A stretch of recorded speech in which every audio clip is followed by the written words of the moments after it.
గౌరవం ఇవ్వడం. గౌరవం అంటే ఇంగ్లీష్లో రెస్పెక్ట్ అంటాం. పరస్పర గౌరవం అనే పునాది మంచి మానవ సంబంధాలకు చాలా అవసరం.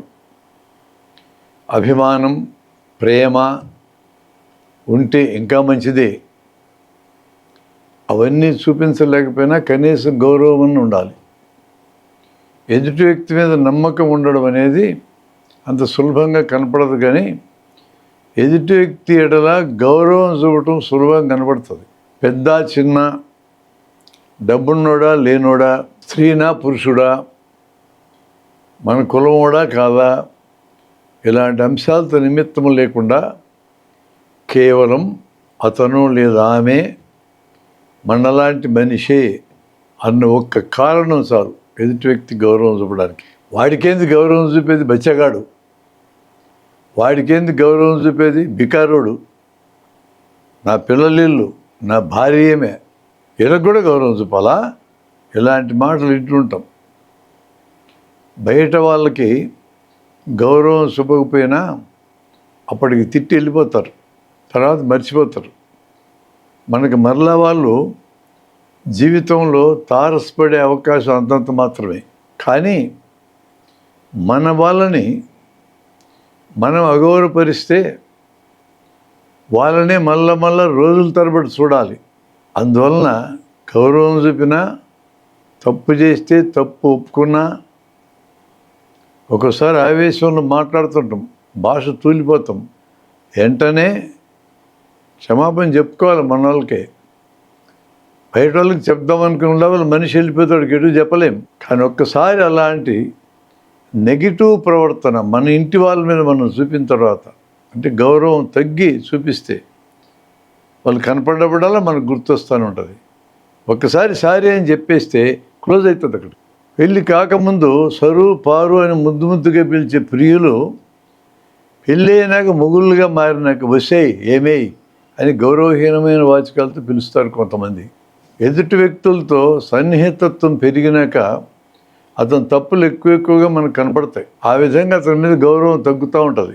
పరిచయమైన కొంతకాలం అయిన తర్వాత అతని తప్పులు నీకు తెలిసాయి. అవి మొదట కూడా ఉంటాయి, ఇప్పుడు ఉన్నాయి. మరి కొత్తగా నీకు అతని మీద గౌరవం తగ్గాల్సిన అవసరం ఏంది? ఏ తప్పులు చేయని వాళ్ళు, ఏ బలహీనతలు లేని వాళ్ళు ఈ ప్రపంచంలో ఉండరు. పర్ఫెక్షనిజం, మనుషుల ప్రవర్తన పర్ఫెక్ట్గా ఉండదు.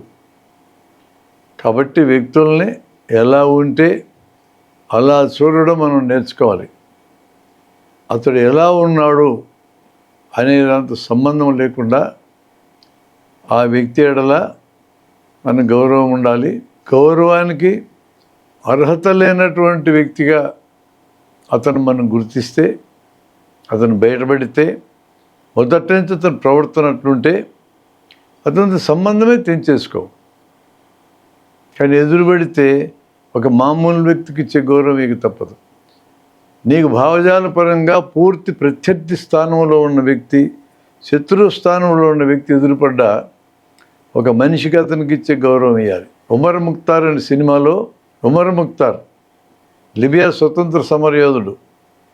65 ఏళ్ల వయసులో టీచర్ వృత్తిలో ఉన్న ఆయన స్వతంత్ర పోరాటాన్ని నడిపినాడు. 5 ఏళ్ళు నడిపాడు. ఇటాలియన్ సైన్యానికి వ్యతిరేకంగా నడిపాడు. చివరికి అతను ఇటలీ సైన్యానికి చిక్కుతాడు. రేపు ఉరిదీయాలి. ఈరోజు అతను నమాజ్ చేసుకోవడానికి ఒక గిన్నె పెడతారు. ఆ గిన్నెతో చేతులు ముఖం కడుక్కుంటారు. ఆ గిన్నె తెచ్చిపెట్టిన సైనికుడు, ఇటాలియన్ సైనికుడు, అతని గౌరవం తక్కువగా మాట్లాడితే ఈ పాత్ర వేసిన యాంథోనీ క్విన్ ఇట్లా తలకాయ ఎత్తి చూస్తాడు, అలా తలదించుకొని కడుక్కుంటాడు, ఏమి స్పందించడు. అక్కడే ఉన్న ఇటాలియన్ సర్వసైన్య అధ్యక్షుడు ఏమంటాడు చూడండి, ఏం మాట్లాడుతున్నారు ఆయనతో, ఎవరు అనుకుంటున్నారు అతను?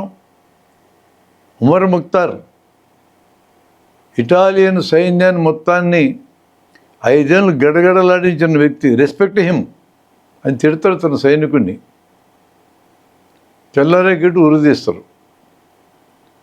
అందుకని యుద్ధ నీతిలో యుద్ధంలో శత్రు సైనికులను అగౌరవపరచకూడదు.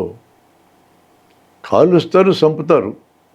చచ్చిపోయిన కాలుతో తనడము, శవాన్ని అవమానపరచడమేది. అట్లాంటి చేయరు. యుద్ధ ఖైదీలను గౌరవంగా చూడాలి. యుద్ధ నియమాల్లో నియమం అది. అటుపక్క యుద్ధంలో పాల్గొన్న వాళ్ళు, ఇటుపక్క యుద్ధంలో పాల్గొన్న వాళ్ళు, వాళ్ళకే వ్యక్తిగత శత్రుత్వం ఉంది, లేదు కదా.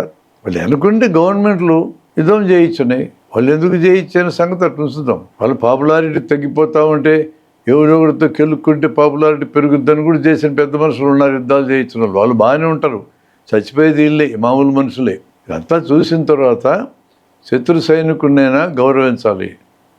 ఒకసారి తెల్లదండా చూపించినా, చేతులు ఎత్తేసి నా దగ్గర ఆయుధాలు లేవని చెప్పినా అతను ఖైదీగా తీసుకోవాలి తప్ప చంపకూడదు. అటువంటి ఏ నియమం లేకుండా, అంతర్జాతీయ యుద్ధాలకి నియమాలు ఉన్నాయి, ఏ నియమం లేకుండా మన దేశంలోని జనాన్ని ఎన్కౌంటర్ అనే పేరు పెట్టి మన సైన్యంతో, మన పోలీసులతో ఒకరికొకరు ఎదురుపడి కాల్చుకొని చచ్చిపోవడం వేరు. మనుషులను పట్టుకొని చంపేసేది ఎన్కౌంటర్ జరిగిందని చెప్పేది 1968 జరుగుతుంది ఈ దేశంలో. ముఖ్యంగా నక్సలైట్ల ఎడల నక్సలిజము, వాళ్ళు చేసే పద్ధతి, దౌర్జన్యపూరితంగా సమాజాన్ని మార్చడం, కరెక్ట్ అనేవాళ్ళు ఉంటారు, తప్పు అనేవాళ్ళు ఉంటారు. నేను దాని గురించి మాట్లాడటంలా. 2026 కల్లా ఒక నక్సలైట్ లాగా లేపేస్తారని మన హోంమంత్రి గారు చెప్తున్నారు. లేపేయచ్చు కూడా. నక్సలైట్లు చచ్చిపోతారు. నక్సలిజం ఎక్కడికి పోద్ది? నక్సలిజం పుట్టడానికి ఉన్న కారణాలు బతికున్నంతకాలం నక్సలిజం ఏదో రూపంలో ఉంటుంది. టెర్రరిజం పుట్టడానికి కారణంగా ఉన్న కారణాలు బతికున్నంతకాలం టెర్రరిజం పుడతానే ఉంటుంది. ప్రపంచ టెర్రరిజానికి నాయకుడు అమెరికా. అమెరికా చేసే తప్పుడు పనులు ఆపేసేదాకా టెర్రరిజం ఎక్కడికి పోలేదు.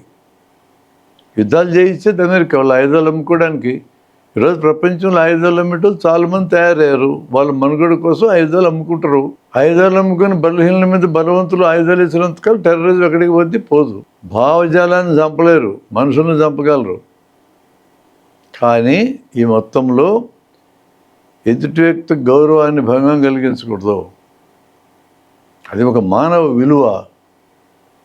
మానవ జాతి అభివృద్ధి క్రమంలో భావజాలాలు భిన్నమైన భావజాలాలైనా, ఒకరికొకరు పూర్తిగా వ్యతిరేకించుకునే వాళ్ళైనా, ఒకరి ఉనికిని మరొకరు సహించలేని వాళ్ళైనా గౌరవం చూపుకోవడం, ఎదురు పడితే కనీసం చిరునవ్వు నవ్వడం సంస్కారవంతమైన ప్రవర్తన ఈరోజు సమాజం గుర్తిస్తూ ఉంది.